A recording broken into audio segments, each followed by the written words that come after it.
Ce discours-ci, c'est le discours du président de la République, de M. Macron, au Bundestag à Berlin pour la cérémonie commémorative de l'armistice. Discours qui date donc du 18 novembre, dimanche dernier.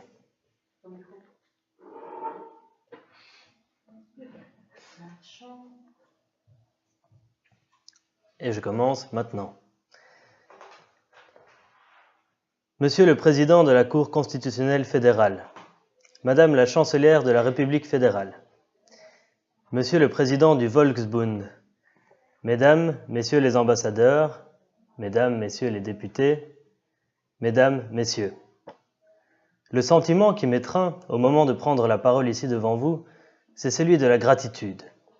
Je regarde ce lieu, je regarde vos visages et je songe à notre histoire. J'y songe particulièrement en ce jour de deuil populaire qui précisément est né du premier conflit mondial, dont cette année nous commémorons le centenaire. Rien ne vous obligeait à inviter cette année précisément le président français, car la mémoire allemande conserve du 11 novembre 1918, après avoir perdu plus de 2 millions d'Allemands dans cette guerre, un souvenir nécessairement plus sombre encore que la mémoire française. Rien ne vous y obligeait, mais vous l'avez fait. Me voici ici devant vous, et je vous le dis avec respect, je vous reconnais bien là. Car aucun peuple n'a regardé son histoire avec autant de sincérité et n'a cherché autant que vous à en tirer les leçons. Vous démontrez là, une fois encore, par-delà les immenses cimetières où reposent nos compatriotes morts dans des guerres sans précédent, que vous avez décidé de ne jamais cesser de dépasser les querelles anciennes et de travailler sans relâche à la paix. Pour ce faire, l'Allemagne n'a pas renoncé à être elle-même. Le miracle allemand est au contraire cette faculté de tout un peuple à conjurer les démons sanguinaires du nationalisme qu'il avait saisi, pour renouer avec sa vocation la plus haute, qui depuis les temps médiévaux avait été de réfléchir à la liberté de l'homme et à son émancipation politique et sociale. C'est cette Allemagne des philosophes, des savants, des ingénieurs, des poètes, des artisans et des capitaines d'industrie que vous avez su sauver des enfers où votre pays avait plongé, en se laissant égarer par les démagogues et les tyrans. Dans cette résurrection, je suis fier que la France ait joué son rôle, car toujours, la France a été aux côtés de l'Allemagne sur ce chemin de l'émancipation. Après les erreurs de l'après-1918, nous avons su trouver, en 1945, ensemble, la force, la grandeur et la lucidité de la réconciliation. C'est parce que nos nations ont su renouer avec leur génie et se tendre la main dans un compagnonnage retrouvé que 70 années de paix ont régné sur l'Europe. Cela, nous l'avons fait sans oublier nos morts, sans renier les fautes et les responsabilités, sans éviter la vérité de l'histoire.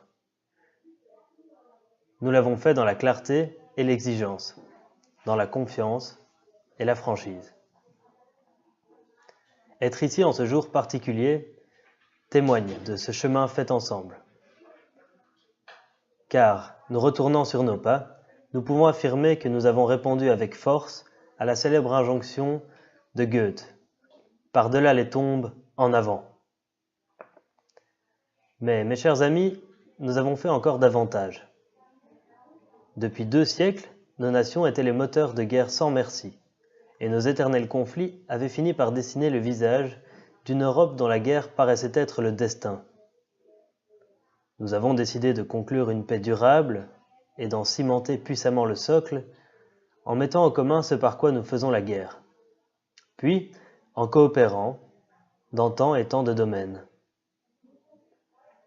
Nous avons fait du couple franco-allemand le cœur d'une Europe unie, à laquelle se sont joints progressivement des partenaires qui dans notre histoire avaient été tantôt nos alliés, tantôt nos adversaires. Nous avons installé ensemble sur notre continent ce sentiment qui n'avait jamais fait qu'affleurer dans les idéaux de nos plus grands penseurs, mais que nos peuples ne sentaient que confusément et que nos dirigeants s'acharnaient à refuser, le sentiment européen. Nous avons ensemble, durant ces dernières décennies, fait du rêve d'Erasme, de Goethe, de Hugo et de Zweig une réalité. ce sentiment que plus aucune guerre n'est possible entre Européens, parce que nous sommes bien plus semblables que nous ne sommes différents, et parce que l'histoire a fait émerger progressivement une singularité, une identité, une culture, une vocation européenne. Ce sentiment européen existe parmi nous, les responsables politiques. Il est le quotidien de nos institutions et de nos entreprises. Il dessine l'horizon de notre jeunesse et des peuples. Nous n'avons pas nié nos différences, nous ne les avons pas opposées. Nous les avons unies et découvert par là même quel supplément de rayonnement et de souveraineté cela nous donne. Nous n'avons pas rejeté l'idée des peuples ou celle des nations, mais nous avons dépassé, ensemble, le narcissisme mortel de nos petites différences. Nous n'avons pas dilué, nous avons additionné. Ce qui était hier une réponse aux guerres implacables qui nous avaient déchirés est devenu aujourd'hui notre réponse à la fracturation du monde. Cette entreprise commune a permis la réconciliation, puis la réunification de votre pays et de notre continent. Nous devons aujourd'hui avoir ensemble le courage d'ouvrir une nouvelle étape. Nous le devons à l'Europe elle-même, car nous n'avons au fond pas compris pleinement le moment que nous vivions. Nous le devons à tous ceux qui, durant les 7 dernières décennies, ont bâti cette exception qu'est notre Europe. La menace sécuritaire, l'urgence climatique, le bouleversement numérique, la révolution de l'intelligence artificielle, la transformation agricole, le défi migratoire, tout cela, l'Union européenne n'a pas été conçue pour l'appréhender ou l'affronter. L'Allemagne et la France, avec leurs partenaires, ont su recoudre l'Europe, construire un marché unique en son sein, développer les échanges, stimuler la concurrence. Mais, il faut bien le dire, notre gestion des frontières, notre défense commune, la juste régulation de l'espace numérique, notre capacité à devenir le continent de l'innovation, notre indépendance monétaire, notre souveraineté alimentaire, nos lois, jusqu'ici l'ont à peine effleuré, et notre union les aborde encore avec la prudence du débutant. La nouvelle responsabilité franco-allemande est pourtant là, dans la construction de cette souveraineté moderne, efficace, démocratique, et elle ne partira que de nous d'abord. Les mots nous le disent déjà. Nous devons surmonter nos tabous et dépasser nos habitudes. En France, la souveraineté résonne. En Allemagne, je sais qu'elle peut étonner ou effrayer. En Allemagne, l'unité européenne est cardinale. L'Europe à 28, demain à 27, rassure.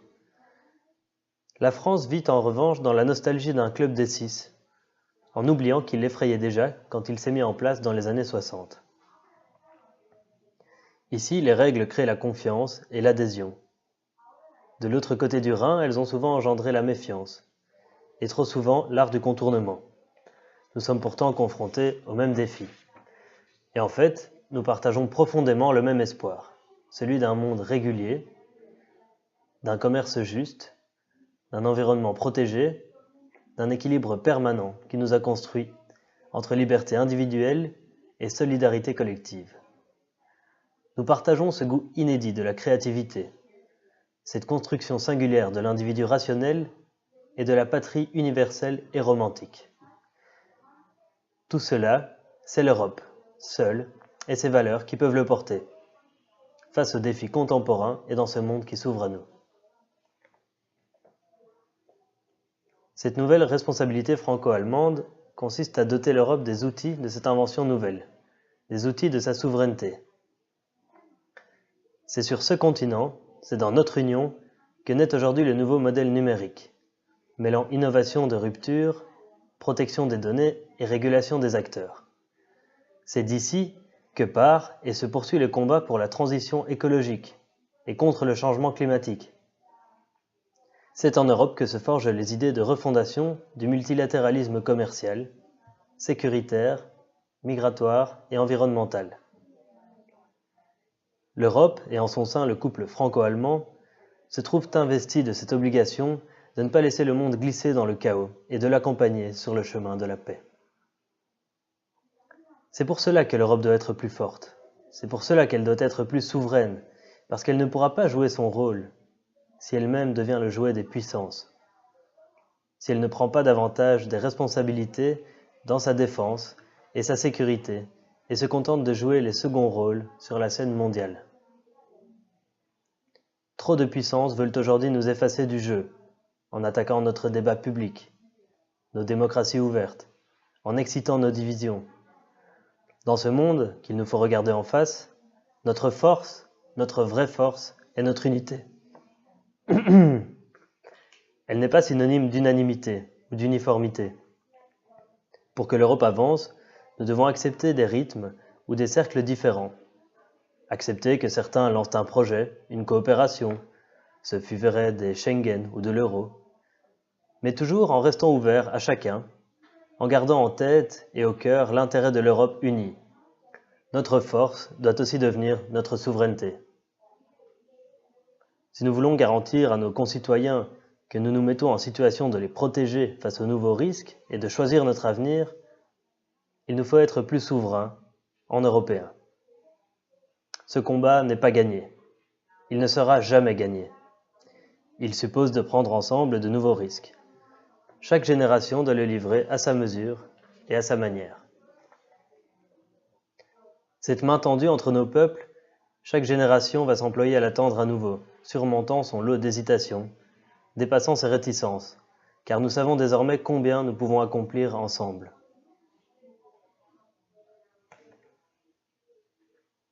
Le 5 septembre 1914, le poète et philosophe français Charles Péguy tombait au combat à Villeroy, d'une balle dans la tête, alors qu'il menait sa section à l'assaut. La légende raconte que quelques jours plus tôt, à distance de campement, il avait été reconnu par le jeune poète allemand né à Colmar, Ernst Stadler. Stadler avait traduit en allemand les poèmes de Péguy. Le jeune Allemand adressa à Péguy un mot, et après des heures d'efforts, ce dernier ne parvint pas à déchiffrer ce mot. Et il aurait simplement répondu, je cite, « Cher ami, je ne vous comprends pas, mais je vous aime. » Le 30 octobre 1914, à Ypres, Ernst Stadler tombait à son tour au combat. Il avait 31 ans. Toute notre histoire est là, dans ces tragédies tissées d'espoir et d'attachement. Peu avant de mourir, Stadler avait publié son recueil, Der Aufbruch, où on lit ces vers d'une humanité singulière. Peut-être le soir serions-nous cernés de défilés victorieux, peut-être girions-nous quelque part, démembrés sous les cadavres.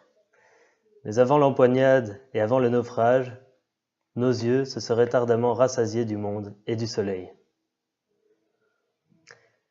C'est pour que nous aussi nous puissions nous rassasier du soleil et du monde que nos anciens ont donné leur vie.